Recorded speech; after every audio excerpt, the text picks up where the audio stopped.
অবস্থা খুব খারাপ। এই উঁচু জায়গায় যেতে যেতে কোমর হাত পা, মানে কলকাতা থেকে ডাইরেক্ট চলে এসেছি, 6 দিন গাড়িতে মানে কি করেছি, ট্রাভেল করেছি। সুন্দর আজকে সাইট সিন দেখবো বলে কত সেজে গুজে বেরোলাম। কি করতে বেরিয়েছি? ট্রেক করতে বেরিয়েছি। রাস্তার অবস্থা দেখো, দেখো কতটা উঠতে হচ্ছে।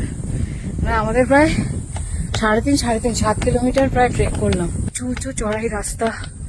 আমি হাঁপিয়ে গেছি, অর্ণব হাঁপিয়ে গেছে, দাঁড়িয়ে আছে, বোতল পেটাচ্ছে। ঠিক আছে। আর আমাদের গাইড বা ড্রাইভার দাদা আরো উপরে গিয়ে দাঁড়িয়েছে, বিরক্ত হচ্ছে আমাদের উপরে যে কখন এরা উঠে বাড়ি যাবে। বাঁচাও, ও হাঁপিয়ে গেছি। Bye bye.